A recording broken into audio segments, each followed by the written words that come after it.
Hi, Laura Price here, and this video is the best of them all because we're going to talk about planned indulgences, okay? It absolutely breaks my heart when I hear somebody talk about going to a wedding, it's a good friend's wedding, they didn't eat a piece of cake, they didn't enjoy a glass of champagne because they were on a diet, okay? So with this plan, you can literally have your cake and lose weight too. It is nearly impossible to be perfect, and honestly, who wants to be perfect when it comes to healthy eating, all right? So everyone, and I mean everyone, has some sort of vice or guilty pleasure. But here's the thing. I say plan for it, enjoy it, and ditch the food guilt, okay? The majority of dieters fail because they give up all their favorite foods while on a diet, only go back to eating all of them when they go off their diet. So to succeed in weight loss and maintain it, you must change your diet rather than going on and off a diet, okay? So in this lesson, you will learn why planned indulgences are recommended by leading healthy living experts, what constitutes a planned indulgence versus an excuse to just bail on your healthy diet, and how do you earn your planned indulgences, okay? So we're going to go over all of that. So why do we recommend planned indulgences? So Julian Michaels, right, says a life of broccoli and treadmills that's completely chocolate-free would send me sailing off a roof of a building in no time. So you can't go through life with deprivation. Healthy living requires balance. You can't be perfect all the time, and even if you could, what fun would that be, okay? So majority of the time, eat healthy and stay on track. But I think you should give yourself a break when you need it. Nothing wrong with that. Now, Carolyn O'Neill, who's a registered dietitian, totally agrees. She states, I think splurging is really the key to being able to achieve a healthy lifestyle. Anyone following a restrictive diet for a short time will sooner or later break down and overindulge on the foods they've been denying themselves. She continues as she asks, so why not come up with a sensible diet so your chances of success are much greater? That's where the planned indulgence strategy comes to play. All right, so what is a planned indulgence? It can be a birthday cake. It can be coffee with your donut with your coffee, a great glass of wine or two at dinner, right? Or if you're following the 80-20 approach, it can be a complete meal.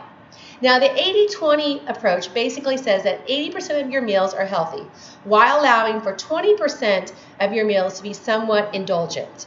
So yes, you can have a burger and fries as a planned indulgence. But remember, portion sizes, and don't order a sugary soda and a dessert with it. So you have to be a little bit in control of that. Another way to follow the 80-20 approach is to have each meal be 80% healthy and 20% not so perfect, right? So let's talk about what is not a planned indulgence. So many times you'll hear dieters talk about their cheat days. Now be careful here, because this concept can very easily wipe out all your progress by having a free-for-all cheat day, right? A planned indulgence is not a license to go and pig out on a bunch of junk food. Remember, this is a planned, moderate indulgence, okay? Let's talk about how you earn a planned indulgence. The first thing you have to do to eat is you have to eat the other meals that day very healthy and really watch your calories, okay? Remember the earlier lesson about treating your diet like a checkbook, not a credit card? We don't want you going into a budget crisis here, right? So guess what? You also have to exercise in order to have your indulgence. Make a deal with yourself that you can't have that glass of wine or whatever it is that you want to treat yourself to until you've completed your daily exercise. And honestly, maybe you do a little bit longer. Maybe instead of 30 minutes, you do 40 or maybe 45 minutes, just so you know that you're getting that calorie burn and you can earn that indulgence, all right? Then you got to stick to the deal. So do not let yourself down and make sure that you enjoy every single bite, okay? Now, there are times when you should avoid planned indulgences. What if you get injured? and you know you're unable to maintain exercise, and so you need to stay with your calories and stay healthy, okay?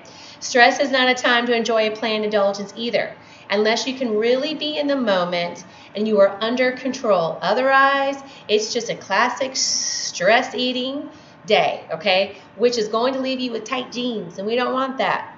So always remember portion control when it comes to your planned indulgences. A planned indulgence is not a license to order a brontosaurus burger or a tub of popcorn. So control your sizes. And some people order the kids' sizes, right? Because that's perfect for them. It satisfies them enough and they're not going over on their calories. All right. So I am a big believer in planned indulgences, but I want to give you my heartfelt warning about them. Remember, you're human and being perfect isn't possible. Always be aware that planned indulgences will slow down your weight loss, but if you're like me, they will ensure that you actually reach your goal and you stay there, okay? Finally, and most importantly, know yourself. Do not use trigger foods as a planned indulgences. If you know that eating 4 Thin Mint Girl Scout cookies will send you face first into the entire box, then avoid eating them. Mine are Doritos. So there are never a bag of Doritos in my house, all right? Okay, it's time to take action. Eat what you love in small portions. Eat slowly and mindfully, and make sure you've earned that indulgence by doing your exercise that day and eating the rest of your meals healthy. If you eat the right portion size, you can have it all, just not all in one day, okay? No food is off limits as long as you keep your portions reasonable. Right? Many days I enjoy chocolate-covered almonds. I love them. Not only does it satisfy my sweet tooth, but it works in my healthy diet. Okay, go ahead and complete the worksheets associated with this video, and I will see you in the next video.